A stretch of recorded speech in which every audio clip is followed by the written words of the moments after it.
Bonsoir et bienvenue à vous en direct sur Public Sénat. Voici les titres du 22h ce soir. Les Restos du Cœur et le Secours populaire le réclamaient. Finalement, le gouvernement autorise la distribution des plats contenant de la viande de cheval aux associations caritatives. Ces plats retirés des rayons en raison du scandale provoqué seront donc servis aux plus démunis. Si les conditions de sécurité sont respectées, l'initiative ne fait pas l'unanimité. Les détails dans ce journal. Politiquement, les semaines à venir seront cruciales. En lançant le chantier des retraites, François Hollande avance en terrain miné. Le sujet est explosif et plus encore pour la gauche, qui dans son histoire récente a toujours rechigné à toucher un système à bout de souffle. Alors, que prévoit l'exécutif? Élément de réponse avec notre chroniqueur Jean-Louis Gombaud. La France évoque des progrès dans la relation avec la Russie de Vladimir Poutine, mais une divergence majeure demeure sur la Syrie de Bachar el-Assad. Paris réclame son départ, pas Moscou. De son côté, l'Union européenne prolonge aujourd'hui les sanctions contre Damas, mais en attendant, le bilan s'élève à 70 000 morts et plus de 900 000 réfugiés. Et pour finir le 22h, notre invitée ce soir, c'est la comédienne et humoriste Rachida Khalil, de retour avec La Croisade s'amuse. Un spectacle, vous le verrez, mêlant sketch, chorégraphie et costume, plein de l'humour. Comprenez, glamour et humour. Elle n'épargne personne, elle nous le dira tout à l'heure. Voilà pour le programme de votre 22h. Merci d'être en notre compagnie ce soir. Benoît XVI a donc tourné la page de son règne. Il s'est installé pour 2 mois dans la résidence d'été des papes à Castel Gandolfo avant de se retirer dans un monastère au Vatican. On l'a vu aujourd'hui une dernière fois, pour l'occasion en tenue d'apparat, capeline sur les épaules. Marie Brébeau. C'est un envol lourd de sens et de conséquences. Benoît XVI a rejoint la résidence de Castel Gandolfo au sud de Rome, où il a salué une ultime fois la petite foule présente. Le pape est désormais sa sainteté Benoît XVI, pape émérite. La communauté catholique est pour quelques semaines, jusqu'à la tenue du conclave, orpheline. Et Spiritus Sanctus. Un peu plus tôt dans la journée au Vatican, Benoît XVI, empreint d'émotion et de gravité, a fait ses adieux à une centaine de cardinaux présents pour l'occasion. Parmi eux, sans doute, se trouve le successeur du pape allemand. Déjà, les rumeurs et les bruits courent.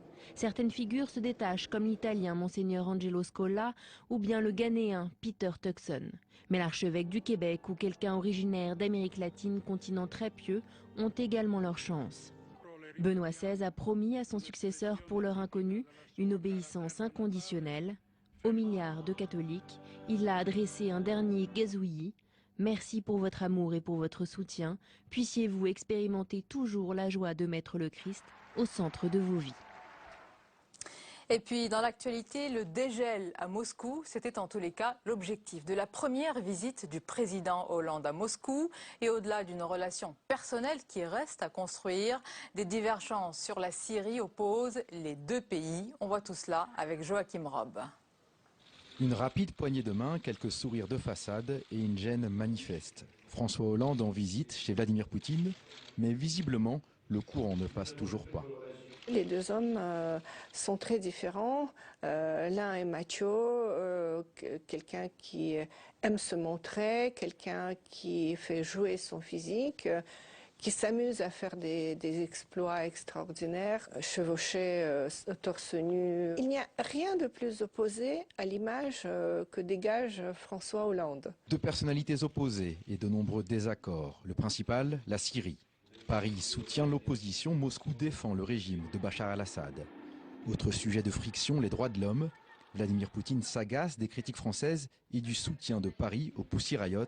Un président russe ravi de prendre sa revanche en déroulant le tapis rouge à Gérard Depardieu. Alors, la Russie, meilleur ennemi de la France, plutôt un partenaire inflexible mais incontournable.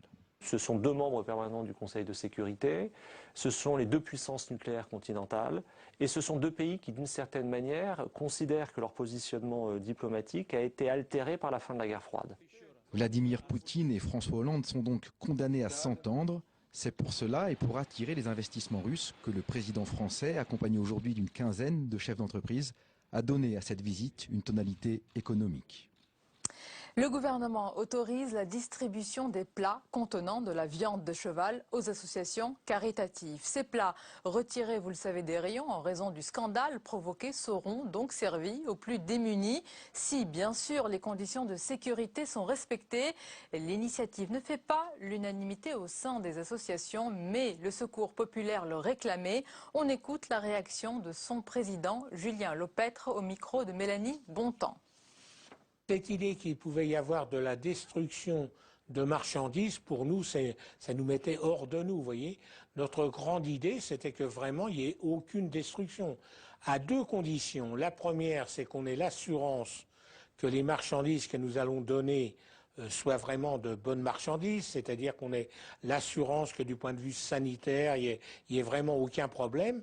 Et deuxièmement, qu'elles soient étiquetées pour que les familles sachent bien de quoi elles retournent. Mais avec ces deux conditions, nous sommes prenants parce qu'il y a des gens qui en France souffrent de la faim. Et de leur donner à manger, pour nous, c'est vraiment extraordinaire. Dans l'actualité, on en parle peu, mais c'est un engagement de campagne de François Hollande, le très haut débit pour tous d'ici à 10 ans. Et la France est en retard. Cette promesse d'une couverture intégrale du pays suppose, vous allez le voir, de très gros efforts d'investissement. Florence Tomaso. Le très haut débit pour tous d'ici à 10 ans, c'est l'engagement de campagne de François Hollande que le gouvernement promet de concrétiser dans les prochaines années. Ainsi, la moitié des Français devraient bénéficier du très haut débit en 2017. Ils seront 100% en 2022 contre 3% aujourd'hui. Pour que tous les foyers bénéficient de la fibre optique, l'État paiera de sa poche et mettra à contribution les opérateurs privés, mais aussi les collectivités locales. Ces dernières auront un rôle particulier à jouer dans les zones rurales où l'habitat est plus dispersé, soit 43% du territoire, où la couverture est quasiment inexistante. Ce sont ces collectivités qui pourront initier ce projet d'extension du réseau. Seulement, beaucoup d'élus locaux s'inquiètent du financement de ce projet qui s'annonce très coûteux dans les zones les plus isolées. Ils espèrent que le gouvernement respectera l'égalité d'aménagement des territoires, que les opérateurs n'investiront pas que dans les régions les plus rentables financièrement. Enfin, toutes les collectivités locales ne sont pas logées à la même enseigne en matière de budget. Certaines, endettées jusqu'au cou, risquent de ne pas pouvoir financer cette ambition numérique qui pourtant, selon les termes de François Hollande, fera la croissance de demain. Et comme chaque jeudi à présent, en notre compagnie dans le 22h, Stéphane Rosès. Bonsoir Stéphane, bonsoir, pour l'analyse politique, et notre chroniqueur Jean-Louis Gombaud. Bonsoir Jean-Louis. Bonsoir Sonia. Alors messieurs, dans les semaines à venir seront cruciales. En lançant le chantier des retraites, François Hollande avance en terrain miné. Le sujet est explosif, l'Élysée jure qu'il y aura une réforme ambitieuse, mais reste flou sur son ampleur et sur les leviers qui pourraient être actionnés. Jean-Louis Gombaud, quelles pourraient être les pistes retenues ? Alors le premier problème, c'est évidemment l'objectif, c'est résoudre le déficit. Parce qu'on sait qu'en France, tout finit par des chansons, mais tout commence par des déficits en réalité. Et on va voir sur tous les dossiers qu'on va énumérer, c'est toujours le même problème. Le COR a rendu son rapport, nous sommes sur 21 milliards d'euros de déficit pour 2020. Et à mon avis, ce chiffre est largement sous-estimé parce qu'il repose sur l'idée suivante qu'en 2020, il y aura 4,5% de taux de chômage. On est à 11%. Donc comment penser qu'on puisse basculer de 11 à 4,5? Mais enfin, retenons les 21 milliards. Ces 21 milliards posent deux problèmes. Un problème technique, comment trouver l'argent, et un problème politique également. Le problème technique, bon, il est assez simple. N'importe quel inspecteur des finances vous trouve ça en un week-end, il n'y a pas de problème. Le problème politique est beaucoup plus compliqué. Parce que le corps nous dit, par exemple, on pourrait repousser l'âge qui ouvre le droit à la retraite. Aujourd'hui, où ça va venir, c'est 62 ans. On pourrait aller à 64 ans, 65 ans.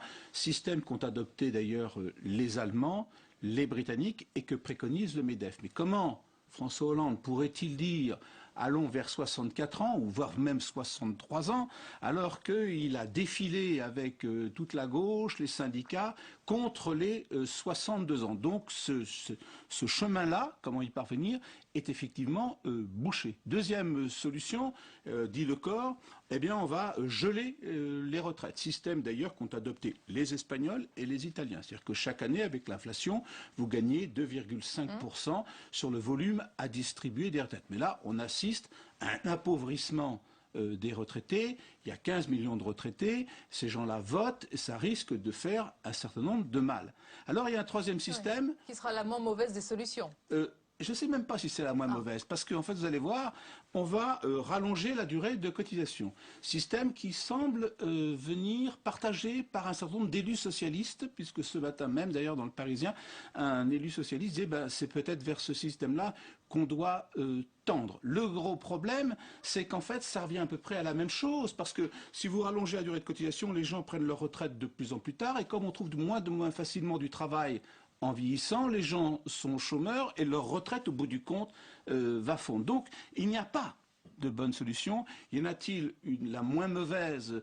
C'est possible, mais on ne la voit pas parmi les trois options que je viens de signaler. Le sujet est donc explosif. Mais il n'y a pas que les retraites à venir sur le bureau du président. Il pourrait y avoir un relèvement du taux de TVA à 20,5%, et c'est demandé par les députés socialistes. Alors oui, parce que là aussi, c'est un problème politique compliqué, parce que vous savez que François Hollande et les socialistes ont voté contre la hausse de la TVA préconisée par M. Sarkozy. M. Hollande arrive au pouvoir et on sait que de toute façon, au 1er janvier 2014, il y aura une hausse de la TVA. Et normalement, le taux maximum devait être à 20%. Et voilà qu'un élu socialiste nous dit non, 20,5%.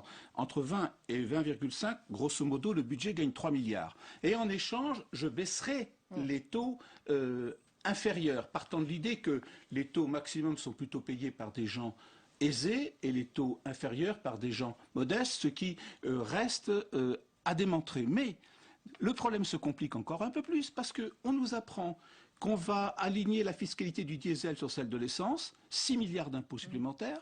M. Cahuzac nous a parlé qu'il recherchait 6 milliards, donc on est devant une salle d'attente où il y a une file d'impôts qui font la queue. Et Jean-Louis, on a compris qu'avec toutes ces réformes, ce ne sera pas un lit de rose pour le gouvernement. Et la vraie bataille, peut-être, Stéphane Rosas, semble être en tout cas celle de l'opinion. Alors que le mécontentement s'installe chez les Français, comment les convaincre sans les faire descendre dans la rue de réformes douloureuses?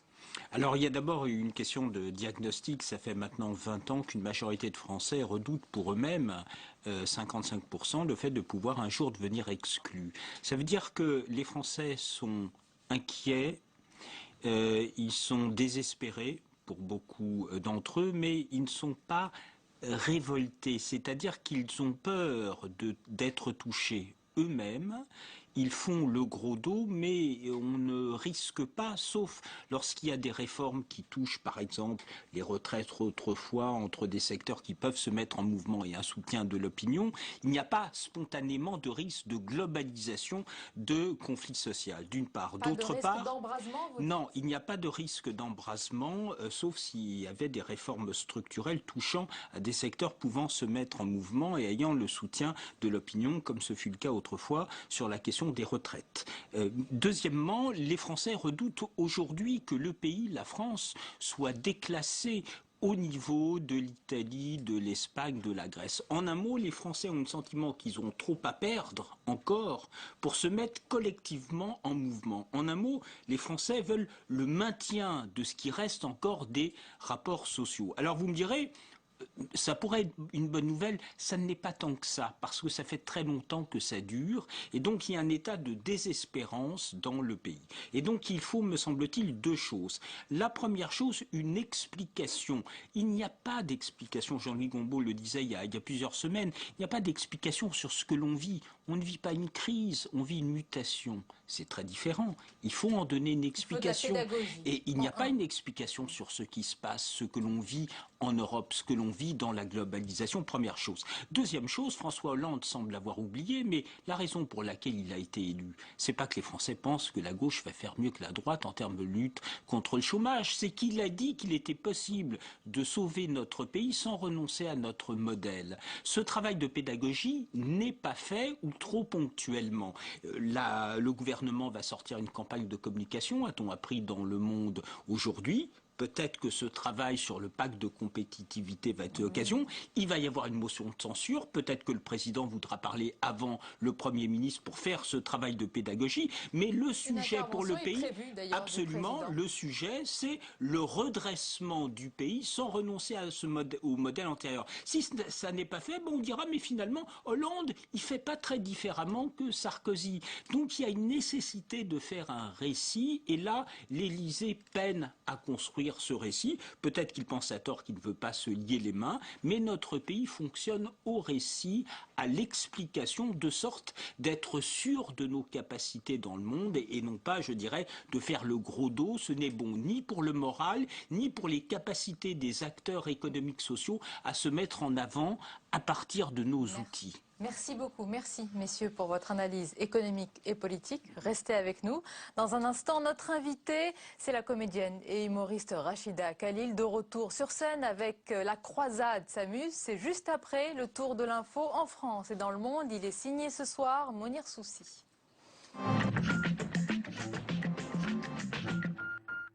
60 millions de dollars pour soutenir la rébellion syrienne. Les États-Unis ont annoncé le déblocage de cette enveloppe devant la conférence des Amis de la Syrie réunie à Rome. Le président va fournir une aide à l'opposition, y compris au Conseil militaire suprême de l'opposition syrienne, sous forme d'aide médicale et de nourriture. Donc, il y aura une aide directe, bien que non létale. Le gouvernement américain refuse de livrer des armes aux opposants de Bachar al-Assad dans un conflit qui a fait plus de 70 000 morts en 2 ans. Selon l'ONU, la barre du million de réfugiés syriens sera bientôt franchie. Une hausse conséquente du prix du tabac pour faire chuter le nombre de fumeurs. Plusieurs députés prônent cette solution dans un rapport, les augmentations progressives n'étant pas assez dissuasives à leurs yeux. Actuellement, 30% des Français fument régulièrement. Les élus soulignent la montée du tabagisme féminin et réclament un renforcement de l'interdiction de la vente aux mineurs. En plein scandale sur la traçabilité de la viande, Jean-Pierre Bel était au Salon de l'Agriculture pour prendre le pouls de la filière et des exploitants. Nous représentons le territoire et l'ancrage de l'agriculture sur le territoire nous amène toujours à être très concentrés sur ces sujets. Le président du Sénat était présent pour adresser un message de confiance à un secteur dans lequel il voit de très nombreux débouchés en termes d'emploi pour les prochaines années. Le référendum d'initiative partagée adopté par le Sénat. Théoriquement, si 4,5 millions d'électeurs et 1/5 des parlementaires soutiennent un projet de référendum, celui-ci devra être organisé. La bonne nouvelle, c'est qu'on finit par appliquer la Constitution.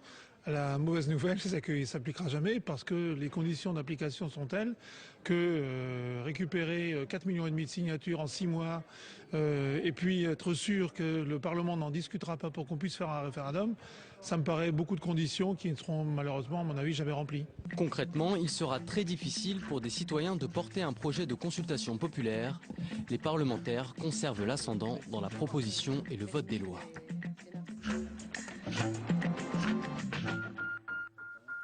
Et notre invitée à présent, elle est comédienne et humoriste. Vous pouvez la retrouver en ce moment au Petit Montparnasse pour son spectacle La Croisade s'amuse. Rachida Khalil, bonsoir. Bonsoir. Et bienvenue, on est ravis de vous accueillir ce soir. Alors ce spectacle, c'est un show hybride. J'ai l'impression mi-cabaret, mi-stand-up et vous dites qu'il est glumour, c'est ça?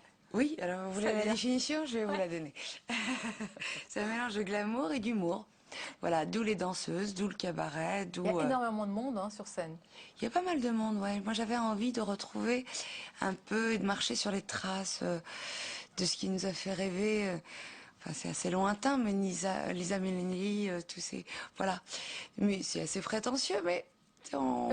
C'est une autre proposition qu'on fait, mais en tout cas, les gens se donnent à cœur joie pour donner du rêve en cette période un peu tristounette. Et vous venez de sortir d'ailleurs d'une représentation ce soir, merci d'être là. Ça s'entend à ma voix. C'est pas évident de sortir d'un spectacle comme ça et d'arriver dans un journal politique. Alors pour ceux qui vous suivent depuis un certain temps, ils vont retrouver et reconnaître Fatna.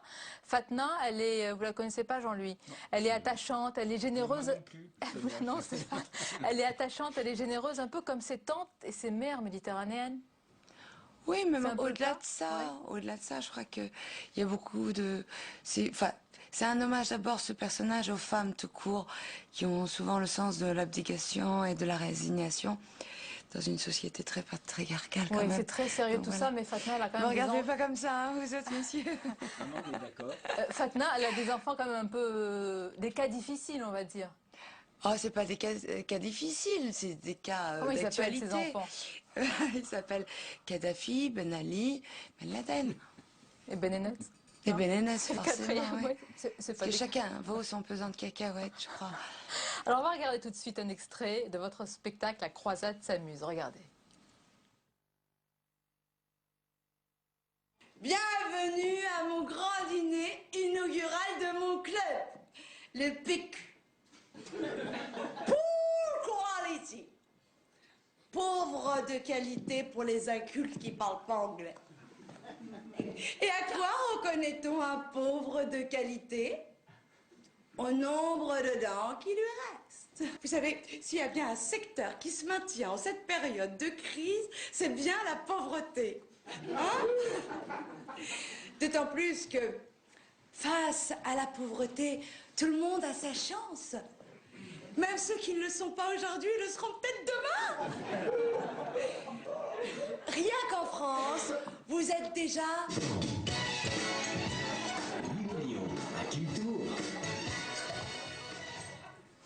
Alors Rachida Khalil, il y a beaucoup de personnages, on l'a dit tout à l'heure, il est question de clichés, de racisme, de différences sociales, de pauvreté. Vous aimez incarner ceux qui choquent. Par exemple, il y a Karima de la Jarretière. C'est un peu la beurette qui a réussi. Oh, c'est la beurette qui a réussi, je sais pas. En tout cas, c'est la beurette qui est dans une dimension... C'est un prétexte. Ce que j'ai voulu montrer, c'est le clivage riche-pauvre, droite-gauche. Voilà. Il faut venir voir le spectacle pour en savoir un peu plus. On va tous venir. Moi, je l'ai vu tout à l'heure en DVD. Mais c'est quoi votre source d'inspiration? Est-ce que c'est un peu de vous, beaucoup des autres? C'est un peu de moi, parce qu'on est toujours dans sa propre caricature, évidemment. Mais je suis une éponge et j'absorbe ce qui atteint l'air du temps, forcément. L'actualité politique vous inspire? Est-ce que vous parlez... Bon, vous parlez de la crise, forcément, on l'a écouté. Le mariage pour tous aussi? La société un peu tourne au boulet, qui ne sait plus où elle va? Je ne sais pas si elle ne sait pas où elle va. Le mariage pour tous et la société où elle va, si vous faites un enchaînement comme ça, je ne peux pas répondre à des questions. Je vais vous poser les sujets les uns après les autres. Mais le mariage pour tous, oui, c'est un sujet qui me concerne, qui me tient à cœur. C'est à travers des grands sujets comme celui-ci qu'on peut peut-être faire avancer des mentalités. Et en dehors d'être national, on peut peut-être... je sais pas, influencer le monde arabe aussi, où l'homosexualité pose un vrai problème, où il y a des gens qui, ça leur coûte la vie. Et là, on est dans un beaucoup moins drôle pour le coup, mais c'est une vraie réalité. Et vous arrivez à faire passer tout cela avec beaucoup de finesse et d'humour, hein, Stéphane Rosel, Jean-Luc Gombault, on y va? Oui, moi j'avais suivi, déjà on avait participé à un débat, un jury pour la diversité dans les entreprises. Et effectivement, c'est un combat, les messages passent de différentes façons, y compris par l'humour. Beaucoup d'humour. Alors, Rachida Khalil, restez avec nous. Comme tous les jeudis, c'est l'heure de la semaine d'actu, croquée par notre dessinateur Hervé Baudry. Je vais vous demander d'être attentif pour choisir le dessin qui vous interpelle. C'est l'actualité de la semaine. Regardez.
Voilà pour cette actualité de la semaine. On salue évidemment notre dessinateur Hervé Baudry avec nous tous les mercredis. Rachida Khalil, votre choix de la semaine, quelque chose qui vous a interpellé? Oui, Stéphane Hessel. Oui, hommage. Non, pas dommage, malheureusement, effectivement. Voilà, la vie, on sait qu'il y a une fin, mais quel personnage, voilà, jusqu'au bout, et c'est une leçon, et c'est bien qu'il y ait des gens comme ça. Voilà, ça nous... Jean-Louis, votre aussi, choix. Stéphane Hessel, il arrive au paradis, il n'y a plus de quoi s'indigner. C'est l'enfer, quoi. Bon, on ne sait pas ce qui se passe au paradis, hein, peut-être. pas mal. Peut-être qu'il y aura des sujets d'indignation au paradis. J'allais dire la même chose, et donc je vais pas me défausser parce je vous que ai nos vu deux beaucoup amis... plus rigoler, Stéphane, sur le premier sujet, au Salon de l'Agriculture. On va le revoir. Oui, mais c'est pas politiquement correct. Là, c'est pas correct, Sonia. Bon, oui, c'est vrai. Non, mais on parlait juste... on parlait du fait que Marcella Yacoub avait été particulièrement choquée de ce que son personnage, lorsqu'elle avait dit je préfère rejoindre Lola, son personnage avec qui elle était depuis 7 mois, alors qu'elle parlait toujours de cette fameuse Lola, n'avait pas percuté que c'était sa chienne et que c'était du coup pour elle le critère. Donc tout ça est très animalier. Rosès parle donc du livre, évidemment, La Belle et la Bête. Merci beaucoup, merci d'avoir été nos invités, merci pour vos choix. Alors Rachida Khalid, je rappelle votre spectacle au Petit Montparnasse. Voici, je peux montrer un petit peu l'affiche. Oui, c'est vous, ici, et puis ici. C'est à découvrir. La croisade s'amuse. Merci d'avoir été avec nous. Merci d'être venu après le spectacle. C'est pas toujours évident de sortir de son univers comme cela. Et c'est la fin de ce journal. Merci à vous de votre fidélité. Prochain rendez-vous d'information, c'est demain 19h avec Marie Brémaud. Belle soirée. Je vous retrouve lundi et toujours avec plaisir. Merci.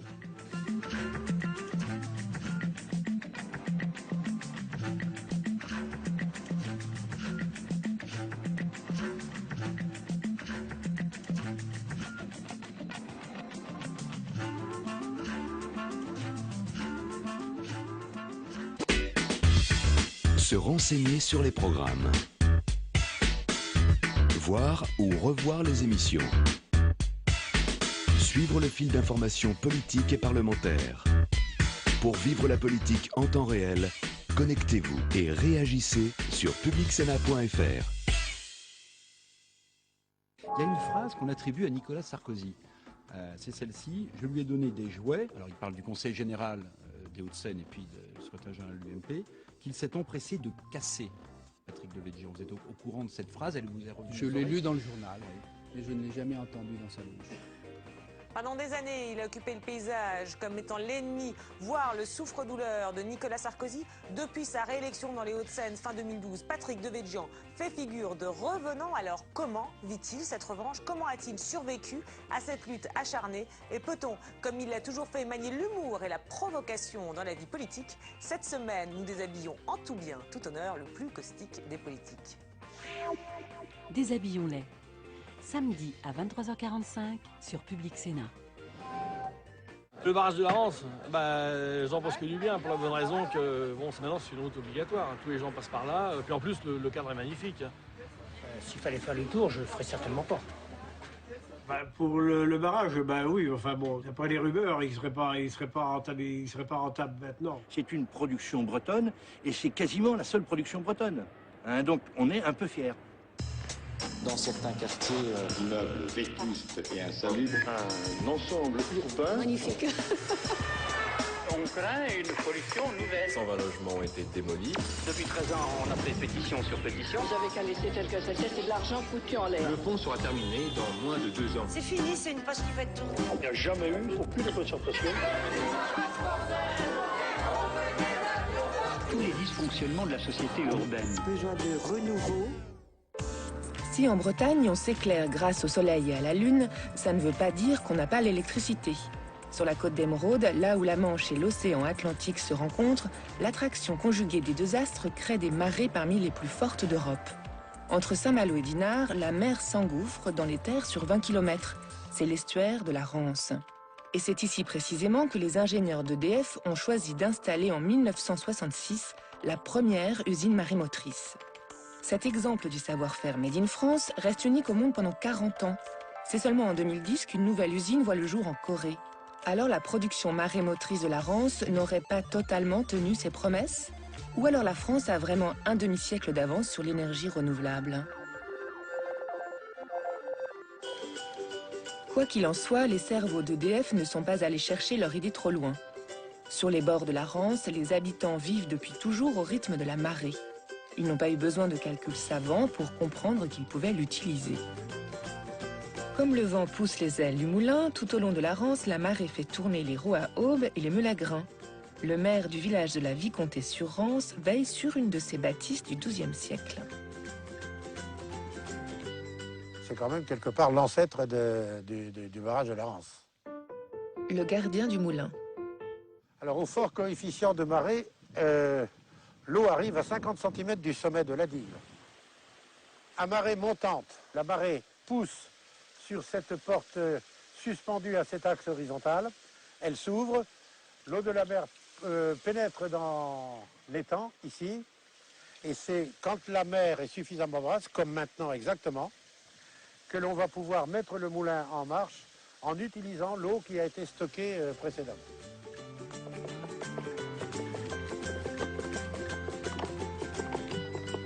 On entend l'eau qui arrive sur la roue à eau, mais là, normalement, elle tourne. Les deux marées quotidiennes ne font fonctionner les moulins que quelques heures par jour. Alors de là à produire de l'électricité à l'échelle industrielle, le pas technologique n'est pas encore franchi. Pourtant, dès les années 20, les études se succèdent pour imaginer remplacer les roues à aubes par des turbines. Mais le projet pharaonique pour l'époque devra attendre un contexte favorable pour passer de la tête des ingénieurs à celle des décideurs politiques. À l'époque, le problème de la France, c'était de produire de l'électricité pour pouvoir suivre la consommation. Monsieur Hydraulique.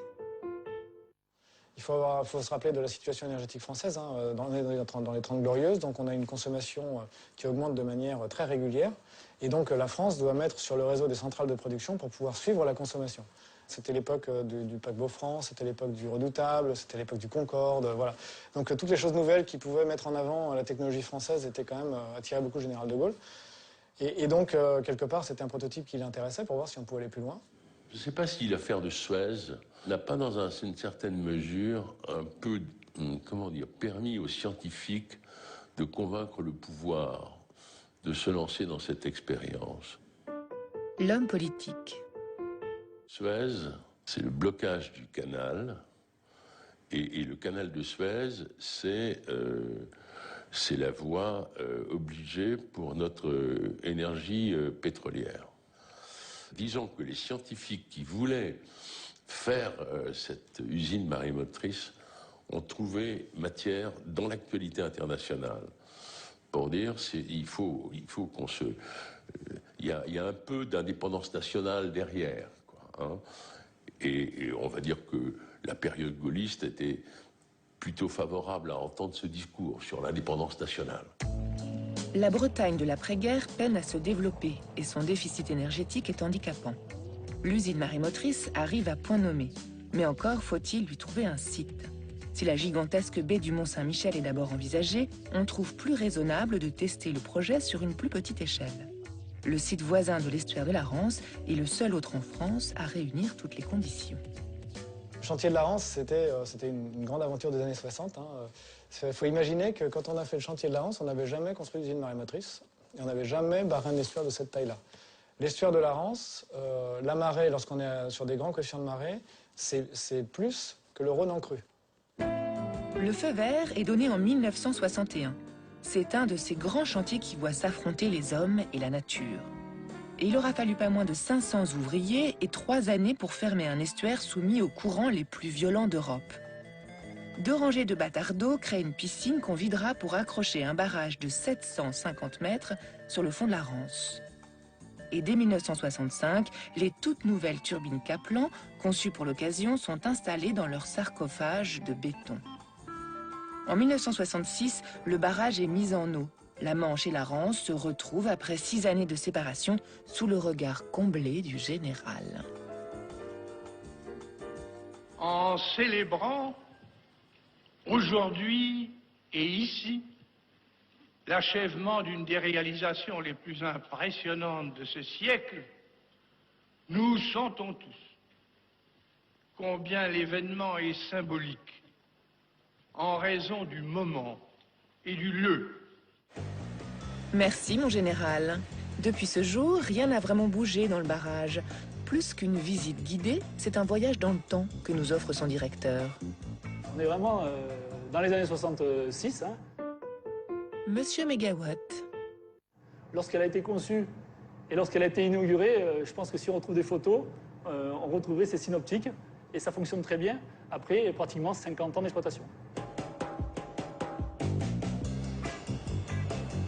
Mais qu'est-ce que 45 ans d'existence quand on sait que l'idée a plus de 8 siècles? Quand la marée monte, l'eau s'engouffre dans le barrage, fait tourner les turbines et remplit l'estuaire.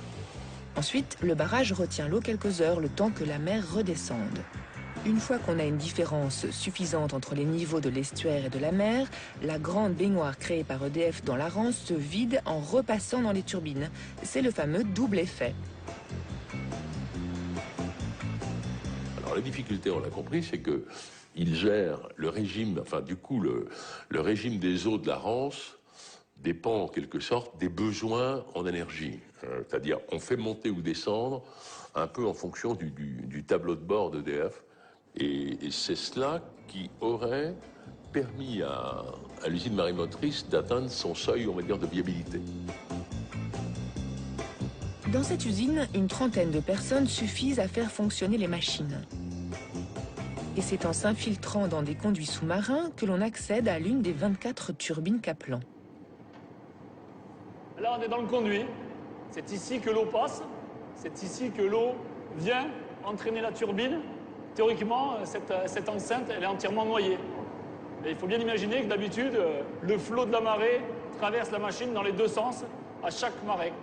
Et c'est vrai que lorsque la ménagère veut faire cuire sa pizza, c'est ces machines qui alimentent en électricité son four, par exemple.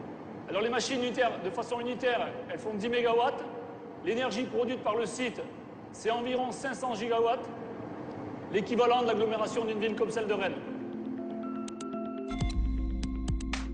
L'usine marémotrice, c'est un quart de l'énergie produite en Bretagne, mais seulement 4% de sa consommation.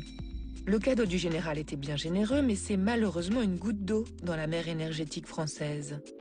Annoncé comme la maquette du futur barrage du Mont-Saint-Michel, il semble même que les ingénieurs n'attendaient pas autre chose que de tester un nouveau joujou. Alors 45 ans plus tard, cette usine a-t-elle toujours un intérêt? Est-elle rentable? Le marémoteur, c'est une technique qui est très fiable, mais qui nécessite un investissement lourd à la base, puisqu'on a besoin de construire une usine avec un barrage qui peut être plus ou moins long. Donc celui-ci a la particularité d'être plutôt court, il fait que 750 mètres. Mais l'avantage du marémoteur, c'est qu'une fois que l'investissement est fait, il n'y a pas de frais de carburant, puisque le carburant, c'est l'eau de la mer, et que l'eau de la mer, elle est bougée par la marée. Donc l'énergie, elle est gratuite. Elle est gratuite, elle est certaine, et elle est prédictible. Donc c'est quand même quelque chose d'extraordinaire. Et une usine marémotrice bien construite comme celle-ci, elle peut durer largement plus d'un siècle. Donc c'est un investissement qui au départ coûte de l'argent, mais une fois qu'on a eu le retour sur investissement au bout de quelques dizaines d'années, on se retrouve dans une situation où on a un équipement qui produit à très faible coût. D'un coût total de 788 millions d'euros, l'usine offrirait donc des kilowattheures rentables depuis quelques années seulement. Et à notre époque de crise du nucléaire, elle suscite même un regain d'intérêt qui surprendrait ses concepteurs. Car dans les années 60, personne n'imagine la fin des énergies fossiles, et la technologie marémotrice paraît même un peu anecdotique. D'ailleurs, à l'époque, nos Bretons bien terre-à-terre étaient déjà un peu sceptiques. Te rappelles-tu quand ils faisaient des sondages là? Oui, très bien. Alors, les gens, ils disaient, tu crois qu'on au barrage, toi? Oui, mais personne n'y croyait. Nous, moi le premier. Tu crois au Père Noël, alors? Tu l'as dit. Je dis, si on avait seulement un pont, hein, c'est tout ce qu'il nous faudrait, le barrage. On s'en fout, hein? Avec plus d'élégance, on pourrait simplement dire que pour les Bretons, le barrage, ce n'est pas tellement une question d'énergie. Michel Pinouette est président de la communauté de communes de la Rive-Gauche. Il fait partie de ceux pour qui cette passerelle posée entre Dinard et Saint-Malo a tout changé. Concrètement, quand on commence à parler du barrage de la Rance, on ne sait pas qu'il y aura une route dessus. L'homme de la Rive-Gauche. La route, elle vient, c'est la cerise sur le gâteau, ça permet de passer d'une rive à l'autre, mais ça n'a jamais été le fondement même de l'histoire. Alors, ça a relié deux rives qui se méconnaissaient, à tel point que mes parents, tous les gens se mariaient avec des gens des Côtes-d'Armor, c'est-à-dire qu'on n'allait jamais à Saint-Malo. Et c'est vrai que c'est le symbole d'une vie nouvelle, d'une ère nouvelle, où les gens ont été travaillés à Saint-Malo, où les gens ont découvert qu'il y avait le Mont-Saint-Michel, où les gens ont découvert qu'il y avait Paris. Moi, j'étais minot à l'époque, j'avais 10 ans, et c'est là que j'ai découvert le monde avec le barrage de la Rance. Ouais. Côté rive droite, à Saint-Malo, on n'en pense pas moins.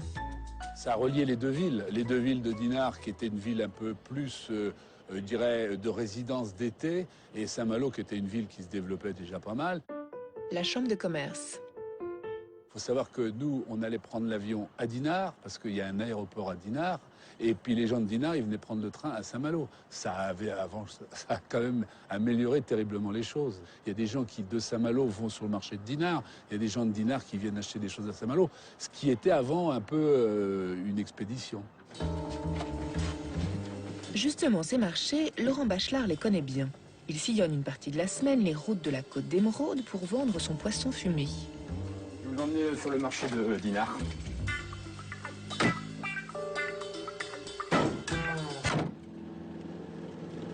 Cette route-là pour aller à Dinard, c'est d'abord un énorme gain de temps puisque quand le barrage est fermé pour travaux, ce qui arrive assez rarement, quand même malgré tout, ça oblige à faire un détour de 25 voire 30 km. Quoi. Le seul autre pont sur l'estuaire de la Rance se situe 20 km en amont. Et vu les moyens de transport de l'époque, on comprend mieux pourquoi on n'allait chercher ni amour ni travail de l'autre côté de l'eau. Mais les temps changent et depuis la route sur le barrage, les commerçants malouins ne se font pas prier pour venir vider les poches des riches dinardais. Madame Marquet, une petite queue comme d'habitude.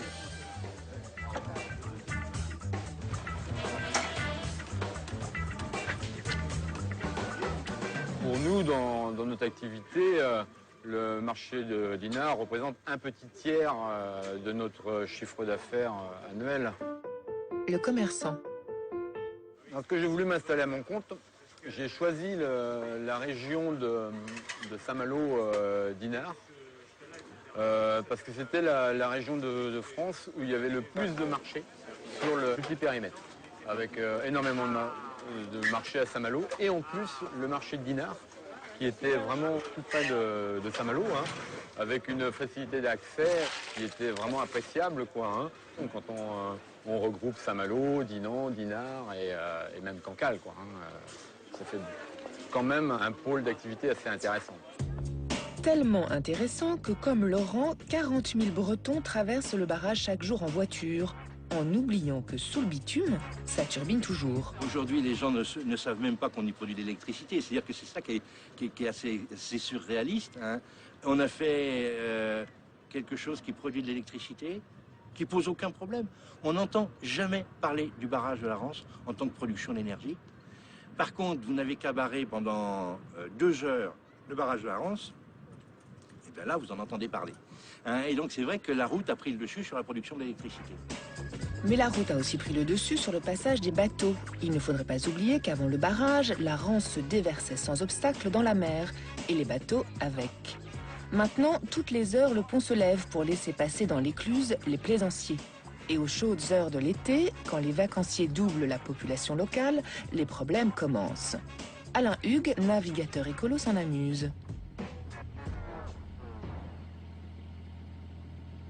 Les gens, quand ils veulent aller à Dinard ou à Saint-Malo, ils savent qu'il ne faut pas partir à cette heure-là parce qu'ils vont avoir le barrage.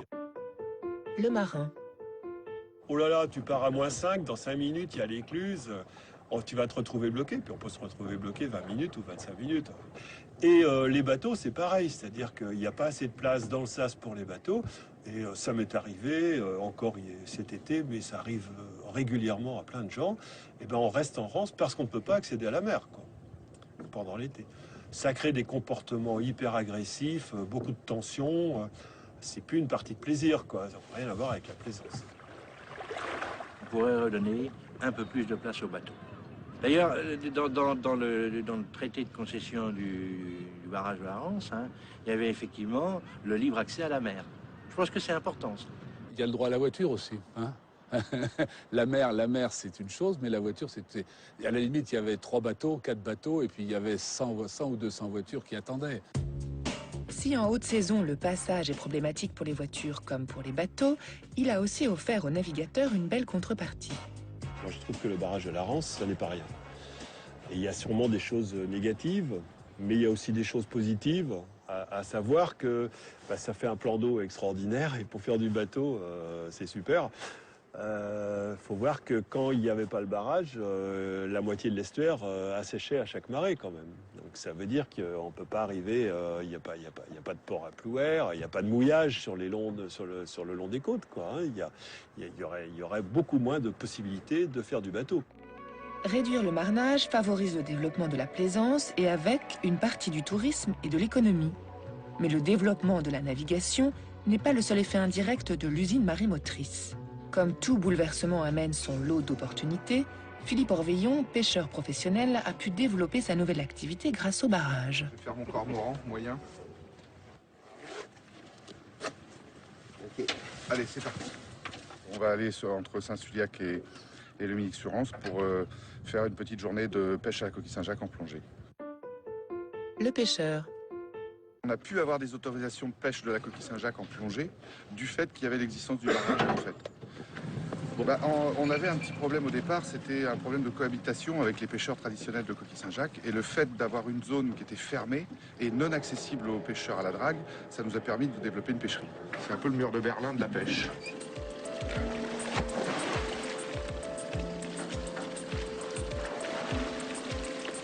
Philippe est le pionnier de cette pêche écolo qui consiste à sélectionner directement sur le fond les plus belles coquilles. Depuis, la pêche professionnelle en plongée s'est développée au-delà de l'estuaire de la Rance. En fait, ce qui a été bien, c'est que ça a permis d'avoir une surface vraiment couverte en permanence par un minimum d'eau, plus grande que si ça avait été les marées normales qui avaient géré les hauteurs d'eau. On n'aurait pas pu en avoir une quantité si grande si la surface de l'estuaire à certaines périodes de l'année était réduite à la portion congrue.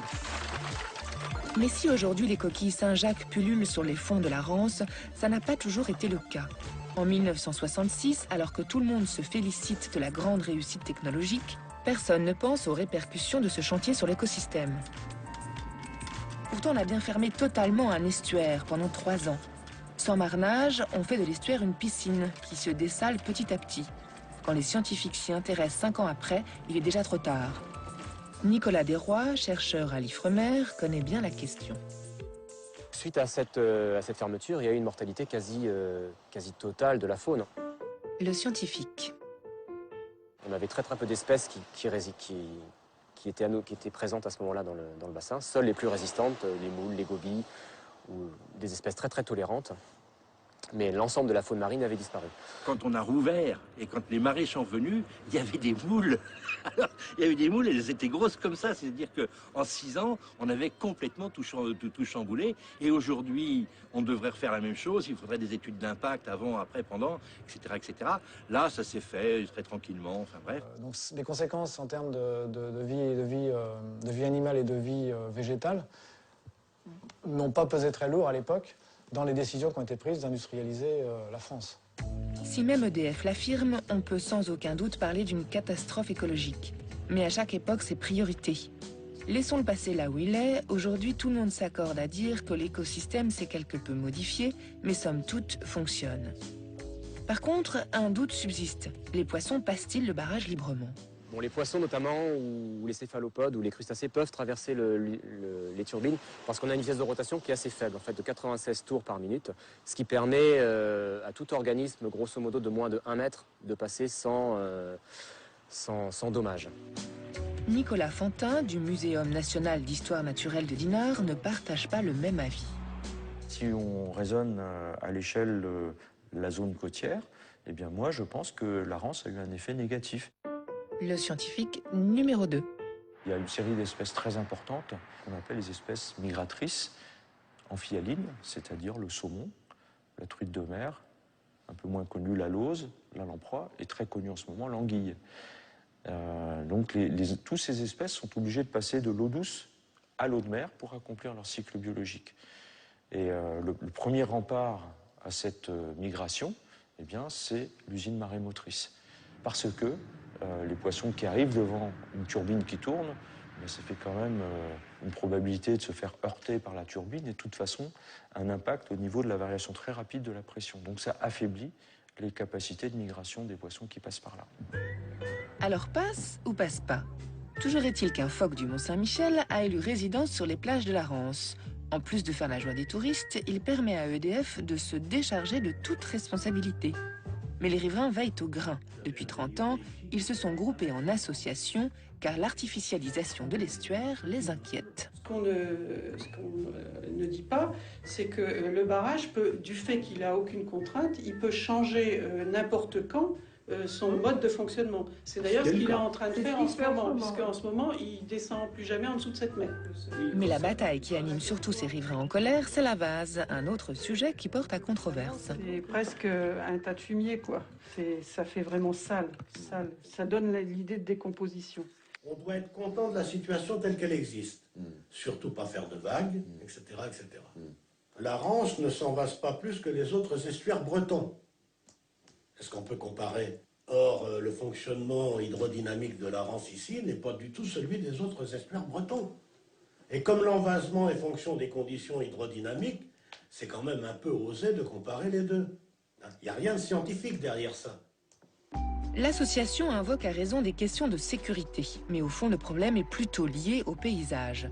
C'est forcément moins agréable d'aller se baigner avec de la vase qui glisse entre les doigts de pied. Je pense que personne n'a revu de château de sable sur la Rance depuis que le barrage est en service. Le riverain engagé. Les gens de Dinan, par exemple, venaient à la pêche au coq et venaient à la plage à la Villegée. Actuellement, ce n'est plus possible. Hein, la plage de la Villegée est recouverte soit de vases, soit d'herbus continentaux. L'estuaire s'envase, là-dessus au moins tout le monde est d'accord. Mais en revanche, c'est la responsabilité du barrage qui est au cœur d'un nouveau débat entre scientifiques. À partir du moment où on a de l'eau de mer qui rentre en eau douce, on a une flocculation de particules, on a un phénomène d'envasement. L'envasement est un phénomène naturel dans tous les estuaires. Comme il y a une usine marémotrice au milieu de l'estuaire, on se dit ça doit être à cause de l'usine marémotrice, mais quand on va comparer à côté, on se rend compte que finalement, globalement sur l'ensemble de l'estuaire, l'envasement est comparable. Le problème est plus lié à la perception humaine. Mais la perception humaine est-elle si peu fiable?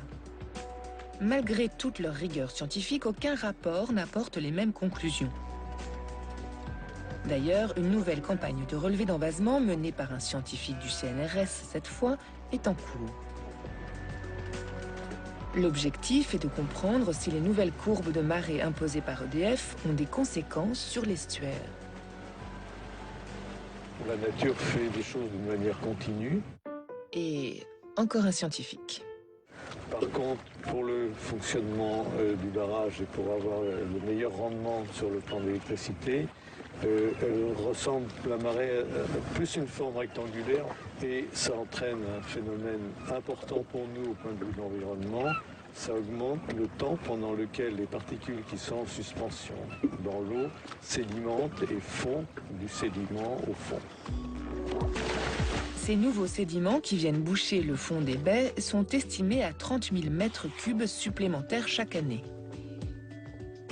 On pense, sur l'époque que l'on a fait, c'est que sur ces 30 000 mètres cubes, au moins la moitié vient du barrage, vraisemblablement. Si l'usine marémotrice fonctionnait avec des étals moins longs, on aurait moins de précipitations des matières en suspension. Si l'usine marémotrice fonctionnait avec des niveaux plus hauts, c'est-à-dire égaux à la hauteur des marées naturelles, on n'aurait pas la perte des présalés qui sont remplacés, comme on ne monte plus les niveaux suffisamment hauts, sont remplacés par de la végétation continentale. Il y a beaucoup d'estuaires qui s'entropisent, ou qui ensuite il n'y a plus rien. Il y a un petit pipi au milieu, ou éventuellement, enfin le pipi c'est la Rance, c'est rien, comme débit, c'est complètement négligeable. Et on pourrait ne plus avoir d'estuaire. Je pense que personne dans la région serait heureux de ne plus avoir d'estuaire. D'autant plus que sans estuaire, plus d'usines marémotrices. EDF a donc tout intérêt à s'impliquer dans le désenvasement. L'entreprise a d'ailleurs financé des expérimentations de pièges à sédiments. Mais pour l'instant, aucune mesure durable n'a été prise. Alors finalement, quel est le résultat de l'équation production d'électricité moins impact environnemental? L'énergie verte est-elle si vertueuse? Quand on reprend le Grenelle de l'environnement, Le Grenelle de l'environnement dit quoi? Entre beaucoup de choses, mais entre autres choses qui nous intéressent aujourd'hui, il dit produisons de l'énergie renouvelable, hydroélectrique entre autres. Donc là, le barrage de l'usine marine motrice joue ce rôle-là. Et dans le même temps, travaillons sur la trame bleue et verte, c'est-à-dire les continuums écologiques. Voilà. Donc là, en l'occurrence, on est coincé puisque les objectifs sont opposés. Donc comment faire en sorte que ces deux objectifs soient atteints? Pendant 40 ans, on a fait de l'énergie pour faire de l'énergie. Et depuis quelques années, on se dit ce serait quand même bien de faire de l'énergie renouvelable. Donc l'énergie renouvelable, il y a plusieurs sources. Tout le monde sait qu'on ne peut pas faire une seule source d'énergie renouvelable, c'est pas possible, il faut avoir un mix énergétique. Et donc les énergies marines sont revenues sur le devant de la scène à ce moment-là. Et on s'est dit, ah ben mince, on en a une énorme qui est chez nous et on la méconnaît, entre guillemets. Donc ce qui explique un regain d'intérêt pour l'usine marémotrice. Finalement, peut-être ne faut-il pas trop attendre du barrage de la Rance. L'usine marémotrice n'est qu'un prototype, mais à ce titre, il est plutôt réussi. Des ingénieurs du monde entier se pressent pour voir fonctionner ces belles turbines, mais aussi pour constater ses impacts sur l'environnement et ne pas reproduire les erreurs. C'est l'essai grandeur nature qui permet à la France d'être la vitrine d'une technologie à venir. Alors même si les mouettes ont les pattes dans la vase, à chaque marée, elles crient « Cocorico ». Dans certains quartiers, immeubles vétustes et insalubres, un ensemble urbain magnifique. On craint une pollution nouvelle. 120 logements ont été démolis. Depuis 13 ans, on a fait pétition sur pétition. Vous avez qu'à laisser tel que c'était, c'est de l'argent foutu en l'air. Le pont sera terminé dans moins de 2 ans. C'est fini, c'est une passe qui va être tournée. Il n'y a jamais eu aucune concertation. Tous les dysfonctionnements de la société urbaine. Besoin de renouveau. Depuis l'accident de Fukushima, la question du risque nucléaire a refait surface. En France, le recours massif à la sous-traitance commence à poser problème. On est obligé d'aller vite, quoi. Toujours vite, vite, vite. C'est sans arrêt sous pression, il faut toujours aller vite. Salariés sous pression, sous-payés et aux cadences infernales, la rentabilité prend le pas sur la sécurité. Si demain il arrive un accident nucléaire, on va nous dire que c'est nous, les prestataires, qui sommes responsables. Enquête sur un phénomène et ses conséquences. Nucléaire, la bombe humaine, samedi à 15h15 sur Public Sénat.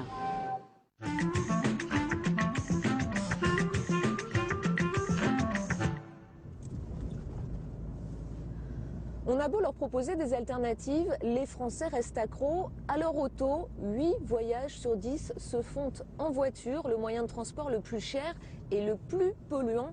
Comment se déplacer mieux et bon marché? Vélo, transport en commun, voiture de demain, au cœur de l'Europe, l'Alsace a choisi une autre voie, les circulations douces. Je vous emmène.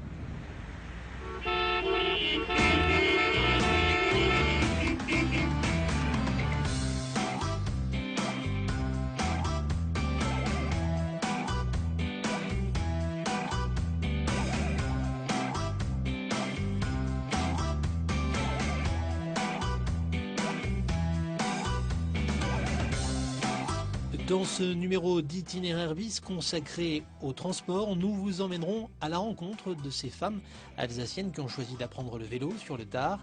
Et nous monterons ensuite à bord du premier tramway de France capable de rouler sur les lignes SNCF. Et enfin, nous découvrirons ensemble une école atypique où les élèves réalisent leurs rêves d'enfant et apprennent à construire des voitures d'exception.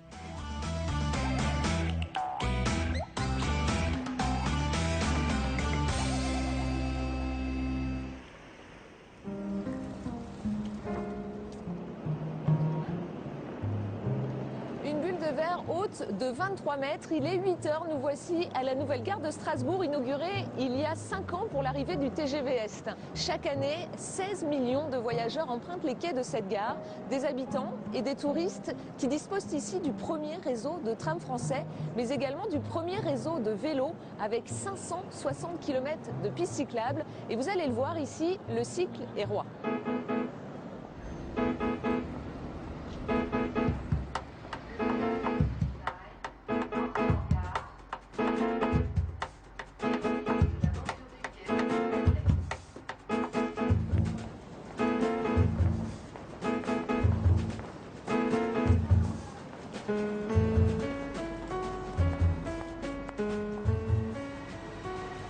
Bonjour Fabien. Bonjour. Ça va? Bien et vous? Alors vous faites partie de ceux qui chaque matin mettaient leur bicyclette dans le moyen de transport pour arriver jusque dans le centre-ville de Strasbourg. Et ici, ils sont nombreux parce que Strasbourg et le vélo, c'est une longue histoire d'amour. Hein. Bah oui, un premier plan vélo à Strasbourg en 1980, un deuxième en 2008 maintenant, là, pour aller jusqu'en 2020. Donc c'est vraiment la promotion du vélo comme moyen de déplacement au quotidien, avec l'intermodalité, avec le tram, avec le train. Alors ils sont nombreux, très nombreux à prendre le vélo, même en hiver, qu'il pleuve, qu'il vente. On estime à peu près à 160 000 déplacements dans les belles périodes. Et puis l'hiver, ça chute un petit peu, mais on arrive quand même à garder à peu près 60% de ces déplacements.